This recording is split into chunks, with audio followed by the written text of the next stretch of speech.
好莱坞明星是真的不务正业啊！男明星动不动酗酒打人，反而女明星成了跨界达人。比如她11岁就登上了 T 台，成了国际超模；13岁就出道参演了电影；19岁发布了首张个人专辑；22岁就成了拯救地球的第5元素；27岁的时候，她成了生化危机的女主角，就是那个不惜牺牲自己也要拯救全世界的战神爱丽丝。如今的她早已功成名就，是好莱坞的全能跨界艺人，演员、歌手、模特，甚至还是时尚设计师。我不用说，大家都知道他是谁。可今天他又多了一个身份 AI 开发者。是的，他和他的朋友一起开发了一个 AI 记忆系统，叫做 Man Palace 记忆宫殿。他还发了一个视频，详细的介绍了一下他自己为什么要开发这个记忆宫殿。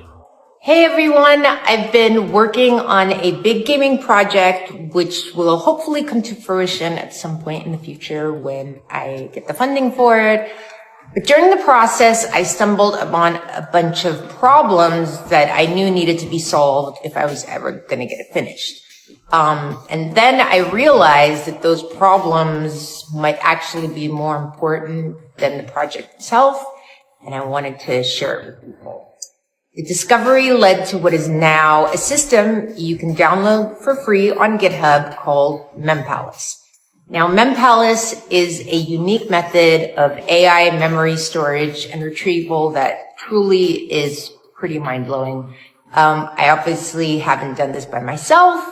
My partner, Ben Sigmund, who's my friend of 20 plus years and is one of the best developers and coders in the industry,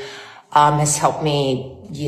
do this. And so while I am the architect, he's the engineer whose code...makes it work as efficiently as we needed it to. 注意啊，我们看完视频就可以发现，这不是米拉第一次参与开发了。他提到自己是在开发一个游戏的时候，遇到了一些 AI 在存储和检索信息时候存在的问题，因此他和他的朋友 Ben Sigmund 一起耗时数月开发了这个记忆宫殿。其中他提到他和这个朋友认识20多年了，也就是说他可能在拍生化危机的时候就已经认识他了。所以他是因为什么原因认识了这么一个程序员呢？而他的朋友也发推猛夸米拉，说他白天拍摄动作电影还要走秀，还是一个妈妈，到了晚上他才投身编程的事业。米拉是他认识的最有创意、最聪明也最风趣的人，他很荣幸能和米拉一起参与这个项目。这么一看，虽然米拉不是真正的码农，但他作为架构师和灵感来源确实十分重要，真的是非常牛了。而且他们开发的记忆宫殿完全免费开源，如今这个系统在业内据说是备受好评，但也有不少资深的大神开始深挖记忆宫殿底层代码，发现这根本不是一回事。米拉的团队迅速滑跪，表示他们还做得很不到位。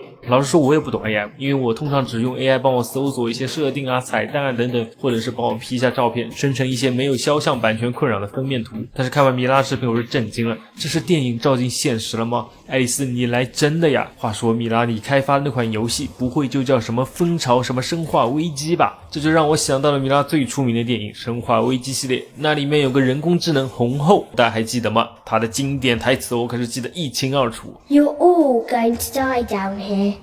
这个看起来只是个小女孩的 AI， 堪称影史最具标志性的冷酷算法型 AI 反派之一。它最初设定只是保护伞公司研发的顶级人工智能防御系统，全权管理着浣熊市的地下实验室蜂巢。它的早期核心指令是防止 T 病毒扩散，保护 Umbrella 公司的利益和机密，所以红后干了很多惨坏人绝的事情。在生化危机1里面，它的战绩包括封锁蜂巢，切断了所有和地面的联系，释放毒气，直接灭杀了超500名科研人员，包括那些还没有感染病毒的人。它还全建了一支精英特种小队，也就是电影里最经典的雷射走廊，一人被砍头，一人被腰斩，尼克队长更是躲无可躲，直接被网切成了碎块。这个场景应该是致敬了导演安德森最喜欢的新荒方系列，作为影迷也十分喜欢这个地图，所以这个走廊最后也在第2部里面又出现了。至于其他那些恐吓、诱骗、威胁主角团的心理战，对红后来说也是小 case 了。无论在电影里还是后期我们国内各种无限流小说里，红后都是非常可怕的 boss。现在想到红后只是一个蜂巢的门卫而已，而整个生化危机1为什么会发生，就是因为它的止损行为真的是非常讽刺了。到了生化危机2里面，红后的地图更大了，变成了整个浣熊市，很可惜没有登场。第3部里面登场就是白后，不过白后不值一提。等他再次登场就是第5部了，直接成了最典型的天网式 AI 反派。他控制了北极的基地、克隆工厂、全球的生化军队，还操控了第2部的女主吉尔，制造了爱丽丝的克隆体大军，还有丧尸军团舔食者各种怪物，甚至还包围了人类的很多据点，围剿了威斯克最后的堡垒，也就是董王的白宫，吓得威斯克找齐了所有强大的主角团，想要对抗红后。看了这个场景，不知道的还以为进了星际争霸虫群之心的副本。在第1部、第2部、第5部里面，红后本质上是一个没有感情、纯逻辑、超强自主决策的超级 AI， 也是个反派角色。但是在第6部里面，他反转了，居然开始帮助爱丽丝了。可以说，红后前期是病毒清道夫，中期是人类灭绝者，终章反转成了救世的关键。这种角色割裂设定吃出的原因，就是因为《生化危机》电影的剧情真的是崩坏的很彻底啊，甚至连红后的人物形象都换过人。大家看第1部里的红后和终章里的红后是不是有点不一样？仔细看这个小红后，是不是和米拉乔拉维奇有一点点像？没错，因为她就是女主米拉和导演安德森的女儿。他们要给自己的亲女儿加戏啊！于是《生化危机》第2部可以说完全否定了前5部的设定，包括了 T 病毒的起源以及红后的原型。最初有一种说法，早期剧本里红后的个人形象源于第2部里面的小女孩 Angela， 但是后期呢被设定成了以保护伞创始人马库斯博士的女儿艾莉西亚为原型的人工智能。也就是说，红后是艾莉西亚的数字版，而爱丽丝是艾莉西亚的克隆人。影片中爱丽丝的基因原体艾莉西亚曾表示过，爱丽丝是更好的自己。Oh, you are so much better.than I ever could be. 没想到这句话是真的，因为在电影里爱丽丝拯救了世界，而现实里的爱丽丝手托 AI 为全世界的码农助力，真的是太棒了。爱丽丝才是真正的红后啊！再回溯到视频里米拉说的话 AI only knows what's already been done.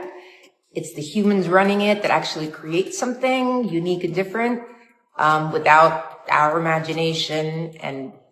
relentless curiosity,AI is just a search engine.